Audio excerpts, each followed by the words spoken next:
into some stuff right here. Just give me a sec. Sometimes I use franchise mode more or less as a perspective guidance, you know, as far as what you're looking for and what you're running, as well as you know, what you would do situational. Okay, so I'm gonna kind of get into it a little bit. You know, sometimes you come in to the franchise mode and it'll kind of tell you the scheme for each defense. Now I know I run a 4-3 front, but you can kind of just go in here and just gotta get an idea of what you need.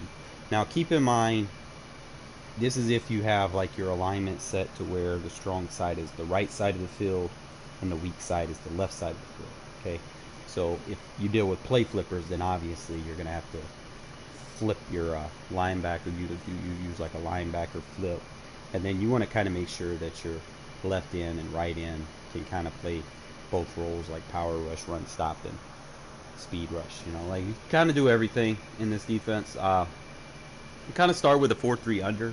Usually this is just going to be for your 4-3 under and your over plus, pretty much what you're going to do setup wise. As you can see, your left end, which is your Leo, he's going to be isolated. He's going to be a speed rusher. Your right defensive end is going to be more of a run stopper, and same thing with your right outside. I mean your left outside linebacker. He's also going to be a big portion of that as well.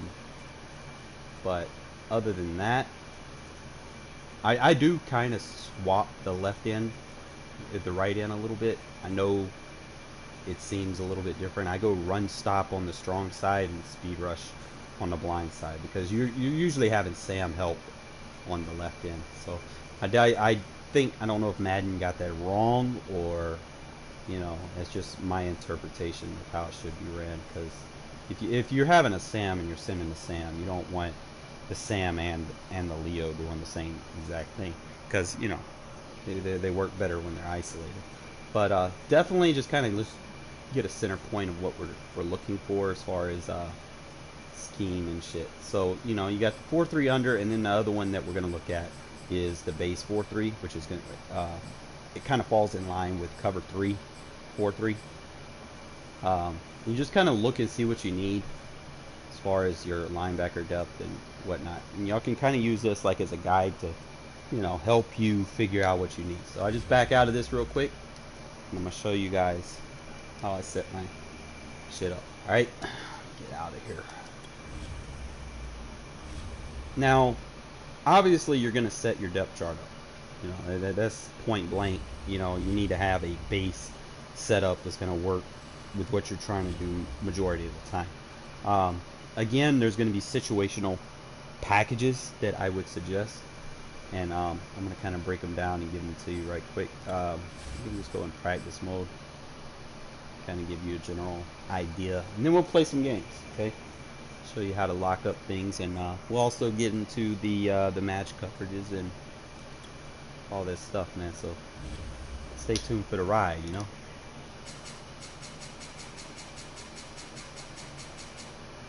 Who's got the number one offense in the league? Probably be I want to deal with like a somewhat mobile quarterback, so I'm not going to go Bucks. I want a good team with a decent mobile quarterback. Decent speed receivers. It's actually going to throw the ball and not run. Take off and run. I think I'll probably have like 2 options.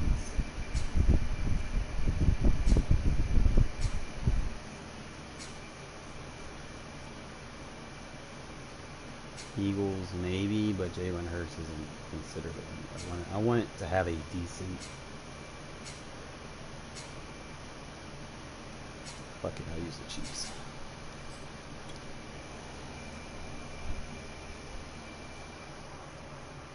And then, like I said, the main thing is the defense that you come out in is really going to be dependent on the offensive personnel. So, like, if it's symmetric, you know, you would run like a 4-3 normal. if it's one of the heavy sets like strong close, um, strong tight, any I-form tight, anything like that, where you got, a heavy set on one side with a two tight ends on one side or a tight end or fullback on one side, then I would consider that heavy, you know, heavy set one side. It's got a strong side and a weak side. But if, let's say, they have a fullback on one side and a tight end on the other, in my opinion, that's symmetric, and I would go 4-3 normal. So just kind of pay attention to that a little bit, and then we'll kind of get more into it. Um,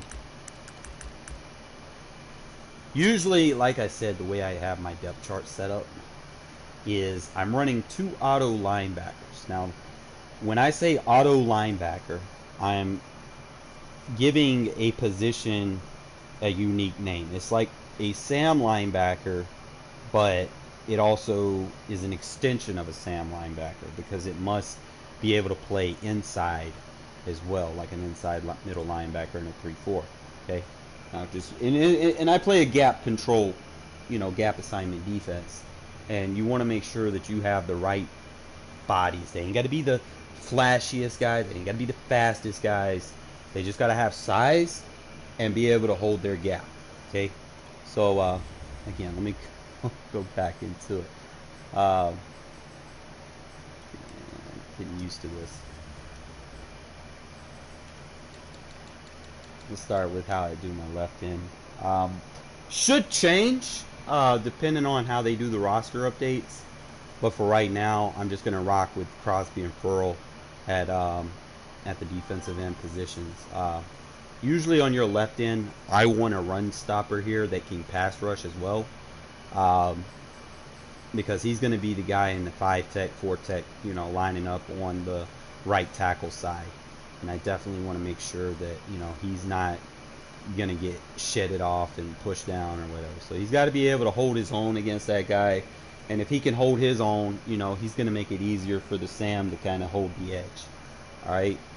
As far as my right end, for right now, in my base, I'm rocking Crosby. Now, like I said, when the roster updates change, I might change up how I set this up. I might put Crosby over there at left end and then let Yannick, come back over here, start on the right end. But for right now, we're just going to leave it as is. Like, the main thing is I want this guy to get his block shed up before, I'm content with, starting him in a base defense. Like right now, his block shed is not up where, I need it to be. I need him to be up there, like closer to 80, for this position. But he's fine for right now. We'll work him in as the roster updates gets pushed out. Defensive tackles, the way I do it is 3-tech, 1-tech. Okay, it's the way it's going to be set up. Your 3-tech is going to be your premier inside pass rusher. Your 1-tech is going to be your nose tackle. It's always going to be set up exactly like that in this defense. Okay. Also, make sure that your backups 3 and 4 are accountable too. So I might take Quentin Jefferson out situationally. I might put Furl in. It really doesn't matter. I mean, Furl's got a little bit better stats, but Jefferson has a little bit more size. So, like I said, roster updates change. I might change my 3-techs and 1-techs around, but as of right now, I'm gonna rock with it like this. It should be okay.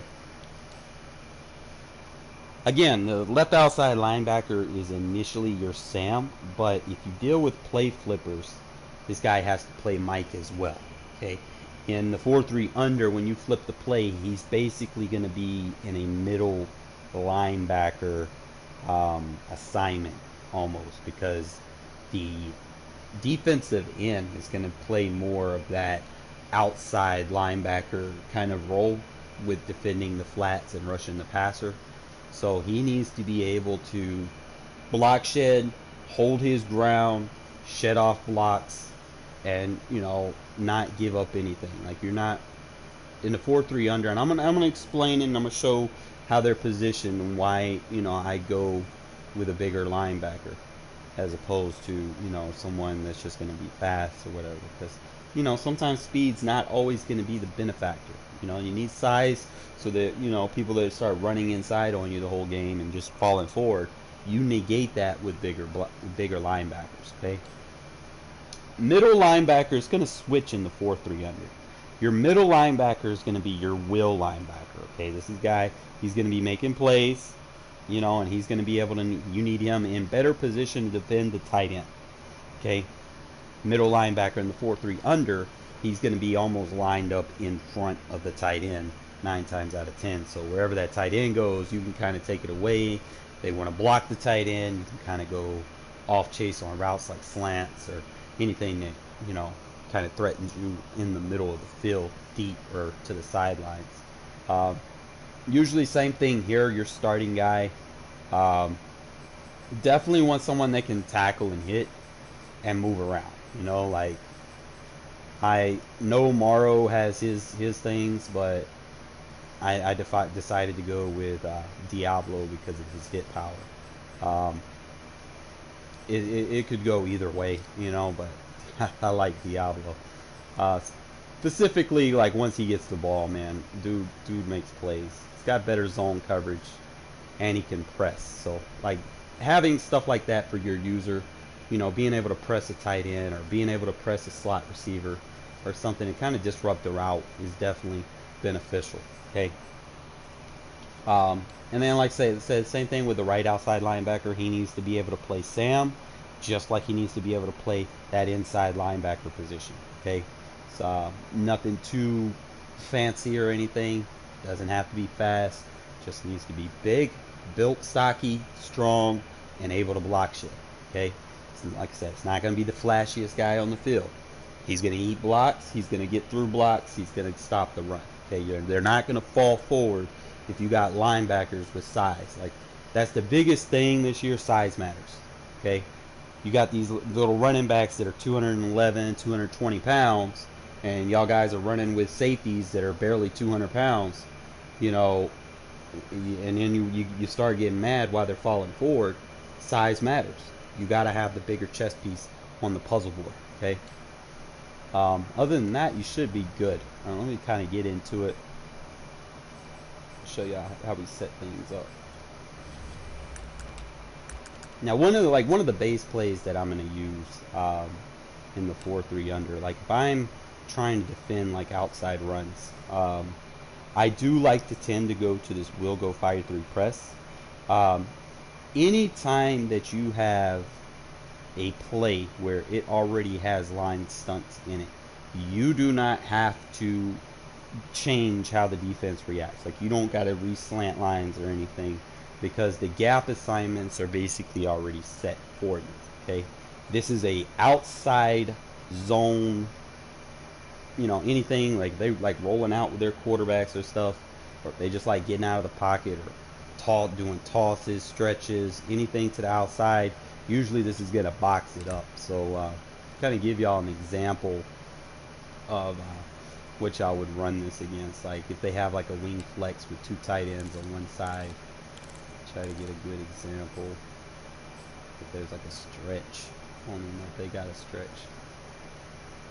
We'll look. Okay, here's a stretch. The main thing, the way that I do this, even if it's symmetric, okay, I always consider the tight end number 1 the strong side. Okay, usually, and then, you know, that's also predicated on, you know, is it a right hand quarterback or a left hand quarterback? 9 times out of 10 it's to the right. Okay, so the first thing that we're going to do is just move your linebackers to the right. Okay, so again, this guy now, he's playing the Mike position in the middle. This is your Sam, and then this is your Will. Now I'm going to explain gap assignments here. What I would do in this scenario is I would bring Merrick down, like that way you have 3 guys still in the box, and you ain't really got to show blitz or anything. You know, you don't want to give up anything over the top. All right. And as far as run fits, all you got to do is hold L2 and square, and it shows you everyone's run fits, where you're supposed to go, blah blah blah blah blah blah, right? But usually, like on stretch runs, all you got to do is just help push the run outside. Okay, so you just kind of do it as is, and I'm gonna show you. Just follow the outside, force it back in, practice mode still gonna do practice mode stuff. Like I can't control what practice mode does. But we could probably just show blitz just so that we have that safety down. I usually don't because I don't like bringing that mid third down too much and then they go over the top. But practice mode is practice mode. See how you just contain the run on outside runs with this defense? Pretty simple. All you gotta do is just slide your D-line to this. I mean, slide your linebackers to the strong side. Leave your D-line where it is. Now, here's something that you could do. You could contain and then re-blitz. Like this is a solo contain that I do. You go hit left on the D-pad, hit circle, and then re-blitz. So you do this with a single contain. And then, like I said, we're responsible for that D gap right there between the tight end. And look at that. Just know your assignment and your gaps hit, and you should be okay. Now, if they run inside, gonna do it again. This is just one of the many defenses that I do run. Again, like let's say they come in strong flex, and let's make it interesting. Let's see. Trying to see if they got any decent formations as far as running.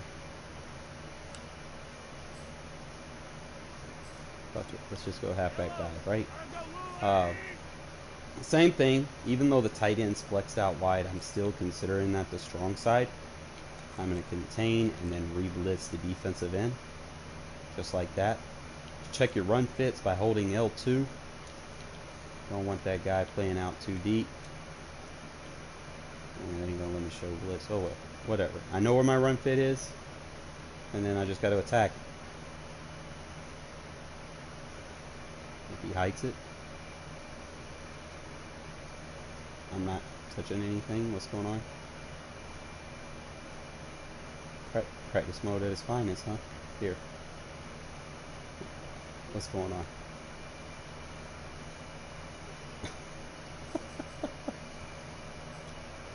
Oh boy. Can't make this shit up, man. There's still patches they need to make on this game. But go back into it. Let's try it against an inside run. Maybe it won't fuck up this time. You know, like maybe not. We'll see. Alright, so same thing. Slide the D-line, contain, re-blitz the defensive end. Okay? You can show blitz if you want that seam flat to come in, but you don't want this guy to come down. You don't want to get beat over the top, right? And then just play your gap, and it's going to get locked up. Notice no fall forward animations happen. You know, usually you got a smaller linebacker. He's just going to fall forward. You're going to be like, what the fuck? You're going to get mad. You ain't got to do that, man. Just scheme it open, right? Get in there. Look at there. 3-tech comes in. It really depends on the formation. Like I use various ones. Like I'll come out, like if I'm playing a runner, there's 2 run defenses that I'll use. I'll use the will go fire 3 press if I know they're trying to kick it outside, and sometimes I will use the my inside runs or cover 2s. Sometimes I'll use like cover 6 or cover 2 hard flat. Really, it just really depends on what type of runners you're dealing with. You know, if you're dealing with speed runners, cover 2 hard flat is fine. If you're dealing with people that run inside, you know, and try to kick it out to the next lane, you know, you can use will go fire to 3 press.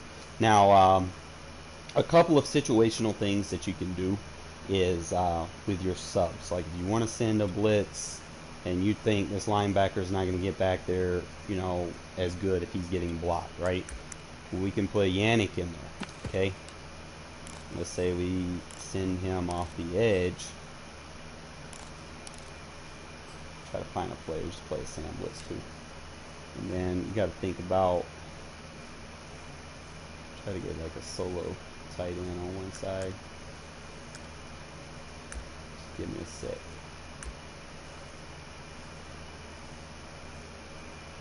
Get him to block, just there we go. Trying not to think about it too much. Yeah, let's just go mesh. Fuck it. All right. So same thing with all my defenses in the 4-3 under. The main thing that I do is I always shift my linebackers to the right. Okay, that's gonna give me a wider outside, like a 9 tech. Okay, especially with your free rusher, you definitely want to do that. The next thing you can do is you can slide, crash the D line to the side in case you think it might be a like an inside zone or someone trying to run off tackle or something. You could definitely do that. And then last but not least, you can either user him or you could blitz him. It don't matter. Sometimes you can move him around, see if you can find another gap, like right there, and then just user this guy. So like if you're blitzing like that and you've got a safety that can cover some ground, you could definitely do that with this guy. See, he's gonna throw it fast in practice mode. Now in a game, they're not gonna be able to make some of those reads. That's why, like, I don't really use practice mode too much as a pillar, because they'll always do that shit. You know, like he would have gotten torched over there. I had two guys. Yannick was gonna kill that number 75. I'm telling you right now, he already had the speed on him. But you know, it's just some stuff that you can do. It's easier for me, guys, to show you all stuff in game, and that's what we're gonna go ahead and head to. What's up, Corey?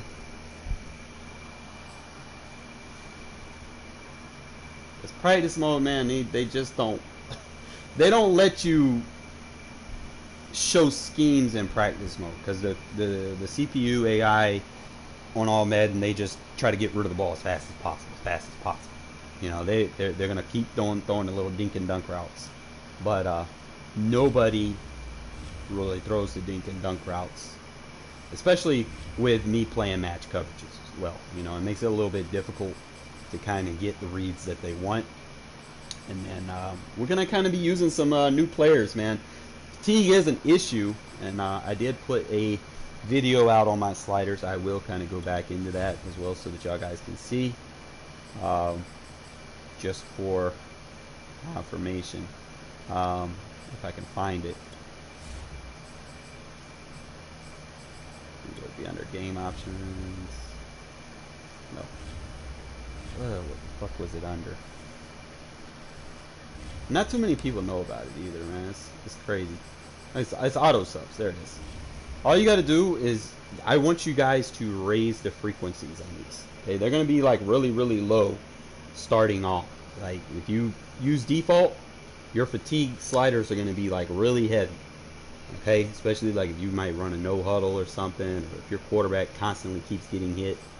You know, those little 60 whatever sliders default that they had are bad.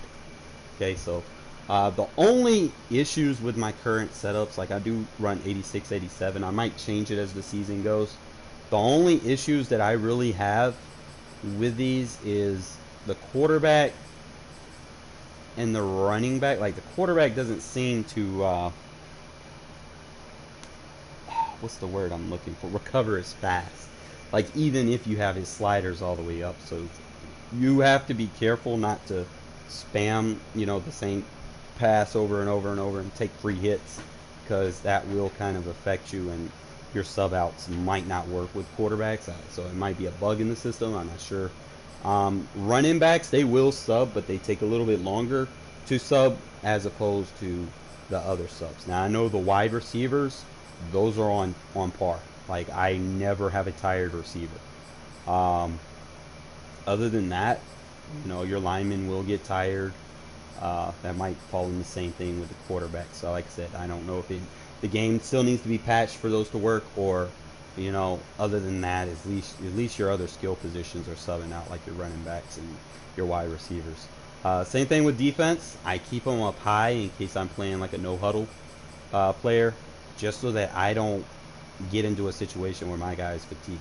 You know, like fatigue is a big issue in this game, and you need to make sure that you got guys coming in and out where you don't have to manually sub your entire defense. Like the way we're going to play today, we're going to probably utilize situational manual subs as opposed to, you know, just trying to put fresh people on the field all the time.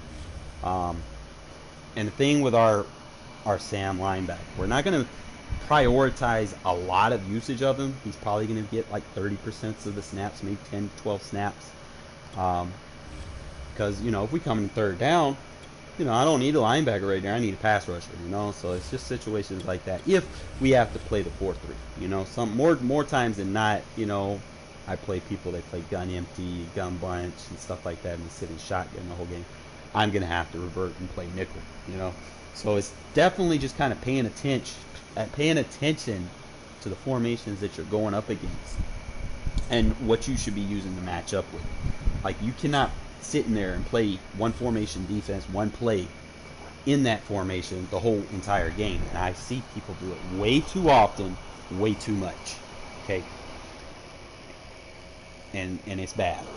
Like, because then it becomes just too easy. And one of the main things is, when I try to help people in this game, I don't do it for personal gain or anything. I do it so that Madden is more fun.